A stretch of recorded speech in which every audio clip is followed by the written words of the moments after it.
দুদিন আগে যে ঘটনা আমরা দেখলাম, শুভেন্দু অধিকারের কাছে একজন মহিলা এসে বাচ্চা কোলে নিয়ে এসে সে বলছে, আপনি বলুন হিন্দু বলে মেরেছে, বলুন কাল রাতে আমাকে বলেছেন হিন্দু বলে মেরেছে, হিন্দু বলে মেরেছে, বলুন বলুন আপনি আপনি কি কালমা পড়তে জানেন? না জানি না। বলুন এদের বলুন যে আমাদেরকে পরে এর বাবাকে এর সামনে মারা হলো। এর বাবাকে বলা হলো তুমি কলিমা জানো, তুমি হিন্দু না মুসলিম। আগে মাযহাব ভাগ করা হলো, তার বাবাকে তার চোখের সামনে ঝাঁঝরা করে দেওয়া হলো। ঠিক তার আগের ঘটনা, তারই একজন বান্ধবী বলতেই চলে, তাকে ফোনে বলে যে মানে যারা হিন্দুরা আলাদা হয়ে গেল তাদের দিকে চালিয়ে দিল। হিন্দু তখন আলাদা হয়নি, সবাই চুপচাপ ছিল, কেউ হিন্দু মুসলিম কেউ কিচ্ছু বলে, শুধু মেরে দিল। না, এমন কোনো কথা হয়নি যে তাকে জিজ্ঞাসা করা হয় তুমি হিন্দু না মুসলিম, তুমি কলিমা জানো বা না জানো, কোনো কথা জিজ্ঞাসা করা হয়নি।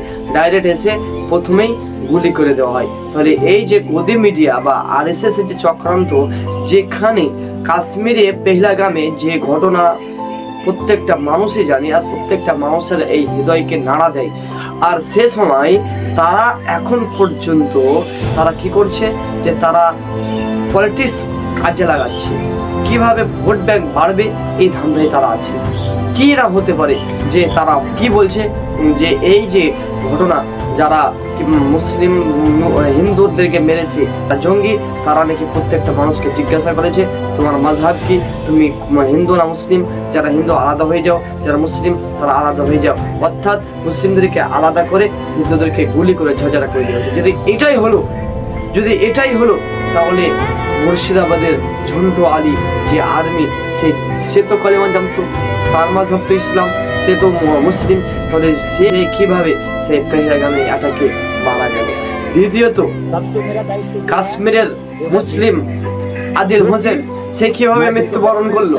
সে তো একাই, অনেকগুলো হিন্দু ছিল, কেউ তো জানো না, তাদের সাথে মোকাবিলা করে যে করার জন্য সে বিনা হাতে, তার হাতে কোনো ছিল না অস্ত্র, তার হাতে ছিল না কোনো ছোরা, সে একাই গিয়ে বিনা হাতে গিয়ে তার বন্ধুকে কেড়ে নেয় এবং বলে তুমি এদেরকে কি জন্য মারছো, তুমি এভাবে মানুষকে মারতে পারো না। তারপরে সেও তো কলেমা জানতো, সেও তো মুসলিম, তাহলে তার বুকটা কিভাবে ঝাঁঝরা করে দিল? এগুলো কি গদি মিডিয়া দেখতে পায় না? এই মিডিয়া কি এই প্রচারগুলো করে না?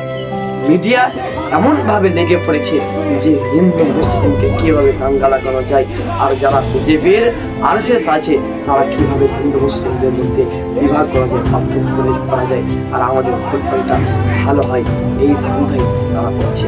কিন্তু এই ধান্দা বা এই জিনিসগুলো বেশি দিন চলবে। যদি আপনাদের বিশ্বাস না হচ্ছে তা আপনাদেরকে আরেকটা ভিডিও দেখাই, যে একজন মুসলিম মহিলা, हिंदू महिला से बोलছে যে আমি मैसेज भी जाना चाहिए कि जो लोग बोले कि उन्होंने पूछा पहले कि आप हिंदू हो क्या, अगर हिंदू हो तो उन्होंने मारा और मुस्लिम को नहीं मारा।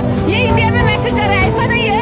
मैं सुबह से कश्मीर में घूम रही हूँ, मैं एक हिंदू हूँ, लेकिन मुस्लिम भाई हमारे कंधों से कंधे मिला के हमारे साथ खड़े हैं, और उनको ना हिंदू से खतरा हो रहा है ना हम लोगों को मुस्लिम से खतरा हो रहा है। ये सब उन लोगों को करना है, और हमको भारतीय होने के नाते ये सब उनका जो গিয়েছিলাম সেখানে, তা আমরা এমন কোনো ঘটনা বা এমন কথা আমরা শুনিনি। ডাইরেক্ট জঙ্গলিরা এসে, জঙ্গলিরা কি করলো, সেই একের পর এক গুলি করতে শুরু করে দিল। তাহলে এই যে ঘটনাকে নিয়ে প্রত্যেকটা মানুষই খুবই আক্রান্ত, খুবই বেদনা, কষ্টের মধ্যে আছে।